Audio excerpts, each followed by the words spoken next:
Naini lake के इर्द गिर्द बसे हिल स्टेशन नैनीताल की young and beautiful psychiatrist doctor Suhani की लाइफ में एक ही शाम में इतना कुछ हो गया था कि उसके होश उड़ गए थे। दरअसल आज सुबह सुबह उसने खुद को परमार ग्रैंड होटल्स के एक सीट में पाया और उससे भी बड़ी बात यह थी कि जब वो नींद से जागी तो उसके बदन पर कपड़े नहीं थे। तो न उसके बदन पर कपड़े थे और न ही उसके बगल में लेटे तेज परमार के बदन पर। तेज परमार शहर के जाने माने बिजनेस हाउस परमार इंडस्ट्रीज का सीईओ था, जिससे सुहानी की ब्लाइंड डेट उसकी friend come mentor doctor Jaya Aswal ने कराई थी। पर उसके बाद हालात ऐसे हो गए कि सुहानी को तेज के साथ फिनिक्स क्लब में जाना पड़ा और वहां कॉकटेल के एक ग्लास ने उसके होश उड़ा दिए। और इसके बाद जब सुबह सुहानी की आंख खुली तो इतना कुछ हो चुका था कि उन सारे हालातों को समझने के लिए वो होटल से निकलकर एक बार फिर से फिनिक्स क्लब पहुंची। Excuse me, where is the manager? What happened, ma'am? I said, where's the manager? एक मिनट मैम, मैं मैनेजर साहब को बुला के लाता हूँ। ये तो आ गया प्रेशर में। अब मैनेजर भी कंट्रोल में आ जाए तो ओह यस, गूगल करती हूँ इस क्लब के बारे में। क्या पता कोई काम की इन्फो। Phoenix club. शिट, ये फीनिक्स क्लब ही परमार इंडस्ट्रीज का है।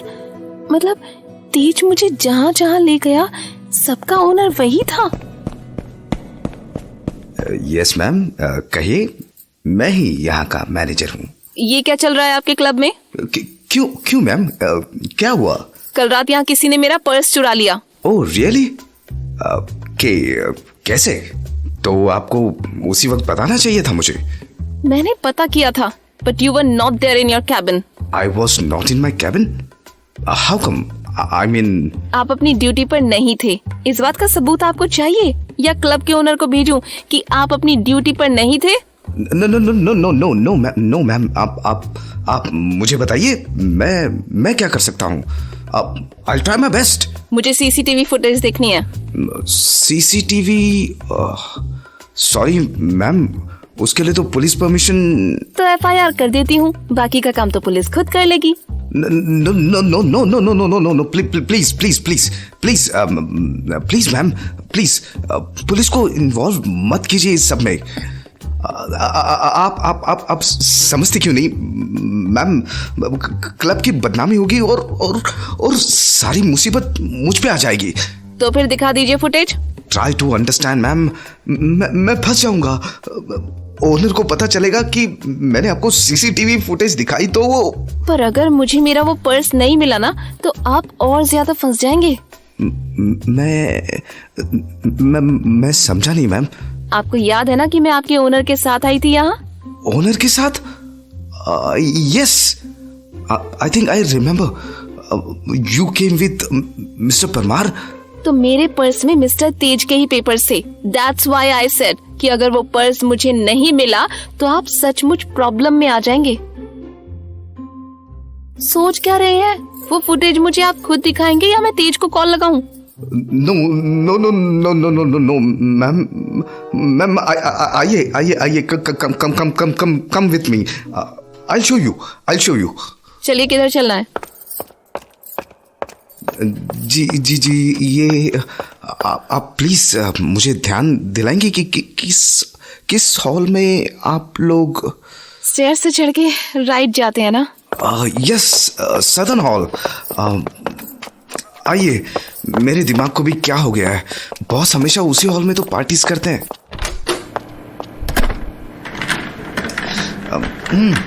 Let me open the footage. आपने कौन से कलर की ड्रेस पहनी थी मैम? ये लेट मी चेक। हॉल की ओर आते हुए तो दिख रही हूँ। ऐसे उस वक्त तो पर्स है मेरे पास। अब वापस लौटने का फुटेज ढूंढिए। देखता हूँ मैम। हाँ, ये देखिए। हाँ, यही है ना आप? 11-18। 11:18 पे आप सदर्न हॉल से निकल रही हैं, बॉस भी हैं साथ में। कुछ ठीक से समझ नहीं आ रहा कि आपके पास आपका पर्स है या नहीं। तेज का ड्राइवर मुझे सहारा देकर गाड़ी तक ले जा रहा है।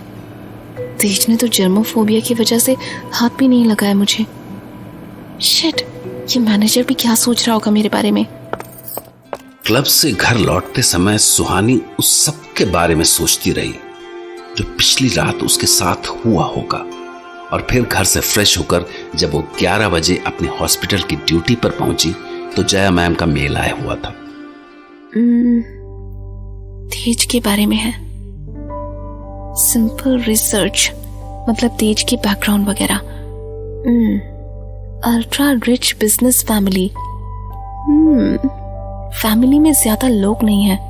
He is the only son. माँ काफी वक्त पहले ही एक एक्सीडेंट में गुजर चुकी है।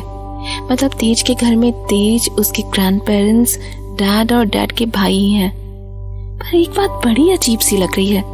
आजकल बहुत से लोग मेंटल इलनेस के शिकार होते हैं, पर अलग अलग लेवल पर। लेकिन तेज के बिहेवियर से तो नहीं लगता कि उसे अपनी बीमारी का पता होगा, और शायद इसलिए जया मैम ने हम दोनों को इस तरह से मिलवाया।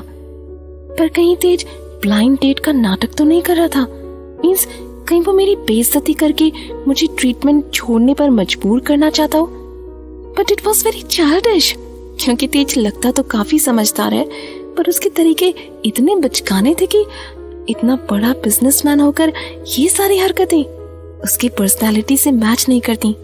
इसलिए उसके उस वन नाइट स्टैंड वाले नाटक का कोई और ही रीजन होना चाहिए, ट्रीटमेंट से भागने के अलावा। इतना सारा दिमाग लगा देने के बाद भी सुहानी को ये समझ में नहीं आ रहा था कि तेज ये सब उससे पीछा छुड़ाने के लिए कर रहा है या अपनी बीमारी की वजह से। और इस सच्चाई की तह तक जाने के लिए उसे एक बार फिर से तेज से मिलना जरूरी था।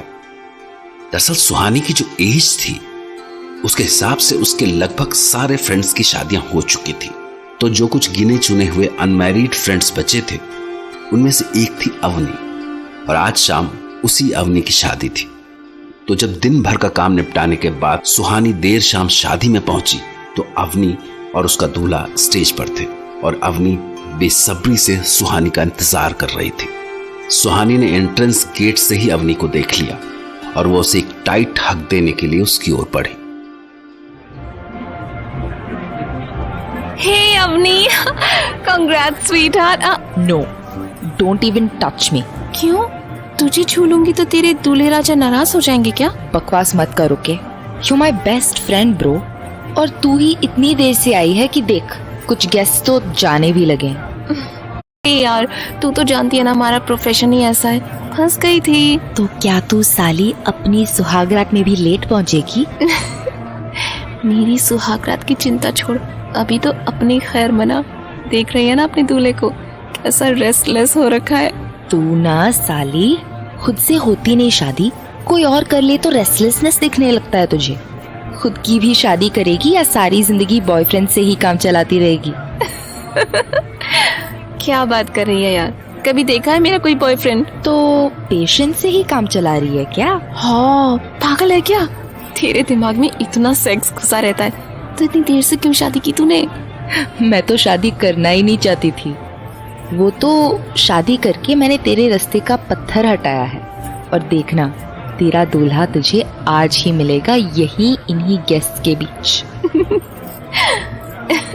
कुछ भी बोले जा रही है। हेलो हेलो हेलो, कुछ भी नहीं। ओके, तू मेरा इंट्यूशन जानती है राइट?